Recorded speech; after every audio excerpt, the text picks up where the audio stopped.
Maka kita jawab pertanyaan yang kedua, kita singkat saja. Ulang lagi pertanyaannya, lupa. Lupa karena berapi-api tadi. Ada?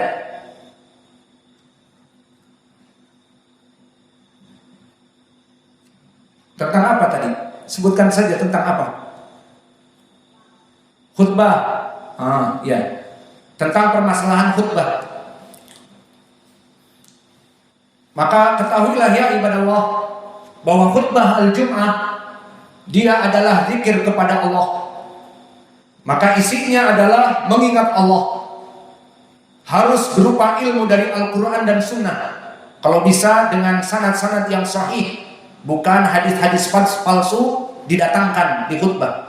Mana pendalilan kalau khutbah itu adalah zikir kepada Allah? Di surat Al-Jumu'ah, di mana Allah berfirman, ya ayyuhalladzina amanu idza nudiya lis-shalah mi yaumil jumu'ah fas'au ila dzikrillah wa darul bai'. Maknanya, wahai orang-orang yang beriman, jika ada adzan di hari Jumat, adzan yang duhur, maka fas'au ila dzikrillah wa darul bai'. Datanglah kepada zikir kepada Allah dan tinggalkanlah jual beli. Syahidnya khutbah Jumat itu adalah zikrullah. Maka dalam permasalahan karena dia itu zikrullah, perkaranya luas. Karena saya ingat tadi pertanyaannya ada yang panjang, ya. Kemudian ada yang pendek, kemudian ada yang menyebutkan kisah-kisah dan sebagainya, berita-berita dan sebagainya. Maka setelah kita mengetahui bahwa khutbah itu di ayat surat Al-Jumu'ah tadi, fas'au ila dzikrillah, dia itu adalah zikir kepada Allah, maka juga di dalam hadis yang diriwayatkan oleh Imam Muslim disebutkan, man yal'abil asa faqad lagha, barang siapa yang bermain-main dengan tanah ataupun batu kerikil, karena di zaman Nabi dohirnya belum ada keramik, sehingga dohirnya masjid itu atap dan bawahnya ya wallahualam tanah, mungkin tanah dirapikan dan ada batu-batu kecil. Barang siapa yang bermain-main dengan batu di saat khutbah, faqad lagha, tidak mendapatkan pahala. Karena apa? Tidak concentration, tidak fokus kepada zikrullah tadi, seakan-akan tidak mendapat apa-apa. Menandakan bahwa mendengar khutbah itu perkara yang sangat penting. Maka oleh sebab itu akhirnya perkara khutbah ini banyak disebutkan di dalam dalil-dalil, perkaranya luas. Maknanya bisa panjang dan bisa pendek, tergantung kebutuhan. Maknanya kebutuhan, kadang-kadang ada perkara seperti contohnya Jumat yang akan datang kita akan masuk kepada 10 pertama di bulan Dzulhijjah. Iya apa tidak? Karena sekarang tanggal 21. Maka khutbah mungkin depan tanggal 25. Bagus kalau berbicara tentang 10 awal Dzulhijjah. Maka kita bicara tentang 10 awal Dzulhijjah, keutamaannya. Dan karena perkara ini panjang dan tidak ada waktu lagi misalnya ketemu awal Dzulhijjah, maka tidak apa-apa, yang penting tersampaikan meskipun 1 jam. Ataupun khutbah terakhir di hari Sya'ban dan khutbah itu besoknya Ramadan, maka ada perkara-perkara yang harus disampaikan, seperti perkara-perkara yang penting di awal-awal Ramadan dan sholat tarawih dan sebagainya. Maka dia berbicara 1 jam lebih bahkan, ya tidak apa-apa. Karena memang tujuannya zikir kepada Allah, mengingatkan besok sudah tidak bertemu lagi khutbah kecuali sudah masuk Ramadan. Maka ini khutbah terakhir di bulan Sya'ban, dijelaskan hukum puasa Ramadan, keutamaannya dan fikih Ramadan. Jangan melaksanakan demikian, pembatalnya demikian dan sebagainya. Maka berbicara 1 jam lebih tidak apa-apa. Dan sebaliknya, bisa jadi kita melihat cuaca mau hujan, dan juga banyak dari orang-orang yang mungkin seperti sekarang di sini kita melaksanakan gotong royong hari Jumat libur. Dari jam 8 gotong royong membuat MCK dan yang lainnya. Maka di sini kita kerja dari pagi jam 8, maka capek. Jika kita berbicara panjang, dan itu kemarin waktu kita Jumat panjang, maka banyak yang tidur. Iya, Jumat kemarin banyak yang tidur, kecapean dari jam 8 kerja.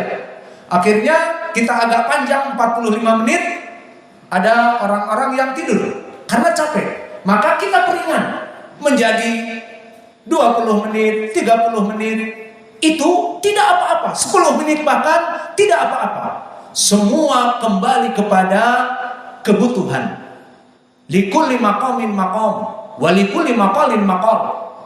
Setiap perkara sesuai dari kebutuhannya, maka itulah yang baik. Karena asalnya dia zikir kepada Allah. Taib, mana pendalilan kalau dulu Nabi pernah melaksanakan khutbah yang panjang? Tadi Ustaz bicara bisa jadi 1 jam lebih karena kebutuhan. Di akhir khutbah Syaban, besok Ramadan, dia perjelas hukum dari puasa. Mungkin 1 jam lebih. Mana dalil kalau itu boleh? Telah datang hadis yang diriwayatkan oleh Imam Muslim. Pertama dari Bintul Harithah Ibnu Nu'man. Ma hafidtu surati Qaf illa min fi Rasulillah sallallahu alaihi wasallam yaktubu biha kula jumu'ah. Maka disebutkan, aku, kata bintu li Harithah Ibnu Nu'man. Maka Harithah Ibnu Nu'man seorang sahabi mempunyai putri. Dia perawi hadis ini. Aku menghafal surat Qaf. Antum lihat surat Qaf, panjang, lumayan. Dari lisan Nabi, aku menghafalnya dan menggenengarnya karena Nabi mengulang-ulangnya pada hari Jumat. Maka dohirnya Nabi membaca surat Qaf panjang, tidak 10 menit, tidak setengah jam, dan dijelaskan wallahu a'lam dengan tafsir. Maka kata dia, ma hafidul Qaf ila min fi Rasulillah yaktubu biha kullu Jum'ah. Nabi berkhutbah setiap Jumat dengan surat Qaf, dan surat Qaf panjang. Dan begitu pun dalil yang lain dari sahabat Jabir ibnu Samurah diriwayatkan oleh Imam Muslim. Maka hadis ini sahih juga. Kalau tadi diriwayatkan oleh Imam Muslim dari bintu li Harithah ibnu Nu'man, maka sekarang dari Jabir ibnu Samurah diriwayatkan oleh Imam Muslim juga. Kuntu usolli ma'a Rasulillah sallallahu alaihi wasallam fakanat salatuhu qasdan wa khutbatuhu qasdan. Mana qasdan di sini adalah tengah-tengah. Maka di dalam hadis ini menjadi pendalilan bahwa Nabi khutbah tidak panjang dan tidak pendek, tengah-tengah.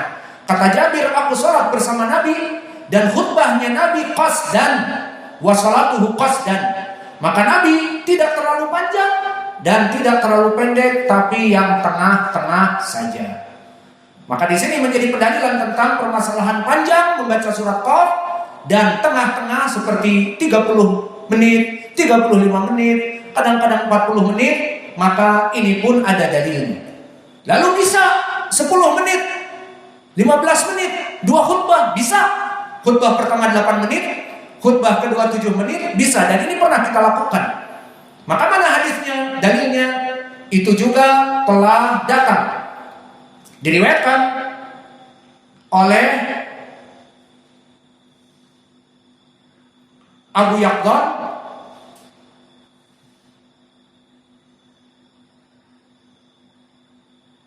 bahwa aku mendengar Nabi Muhammad SAW, inna qala salah ar-rajul wa qasru khutbatihi mi'natun min fikhihi fa atilus salata. Maka dikatakan oleh Nabi bahwa sungguhnya seseorang yang memendekkan khutbahnya di sholat Jumat dan memanjangkan sholatnya, ini juga dari kefahaman di dalam agama Islam. Maka dari 3 hadis ini yang semuanya hadis yang sahih, disebutkan kadang Nabi panjang membaca surat Qaf dan kadang Nabi pertengah-tengah seperti Jabir bin Abdullah, khutbatuhu qasdan wa salatuhu qasdan. Salatnya Nabi tengah-tengah dan khutbahnya Nabi tengah-tengah. Dan di hadis yang terakhir Nabi melaksanakan khutbah yang pendek dan salat yang panjang, dan itu dari kefakihan seorang khatib. Maka kesimpulannya, bisa khutbah 15 menit, 2 khutbah, bisa khutbah 30 menit, 2 khutbah, bisa khutbah 45 menit, 1 jam, 2 khutbah. Tadi kita katakan selama dia itu fas'au ila dzikrillah, zikir kepada Allah, maka boleh-boleh saja. Tinggal yang terakhir. Disebutkan tadi sebagian dari khutbah kebanyakan doa. Dan sebagian dari khutbah cerita-cerita tentang kaum muslimin di India, kaum muslimin di Filistin. Maka ini perlu tambih. Dan kita dulu pernah juga muda. Waktu mulai pertama sebelum datang ke Yaman, masih di Bandung dan juga pernah belajar di Jogja dengan Ustadz Ja'far Umar Thalib, Panglima Laskar Jihad. Maka kami mendapati di masjid-masjid, terutama masjid yang ada bau-bau Ikhwanil Muslimin, maka khutbah mereka berbau politik. Berbicara tentang kaum muslimin di Filistin, kita harus membebaskan Palestina. Berita-berita BBC London dimasukkan, berita-berita The News Time, berita di majalah Time yang go internasional, dibuat oleh orang kafir. Dan juga di Indonesianya Detik, dan telah dicekal karena berbau khawarij. Maka dinukilkan di khutbah Jumat di BBC London, diberitakan bagaimana kejahatan kufar. Di BBC London, di majalah The Time, dan di Indonesianya Detik dan sebagainya, bahwa kaum muslimin bla bla bla di negeri kufar. Ini pindah berita Nusantara, berita internasional dipindahkan ke khutbah Jumat. Maka ini tidak baik.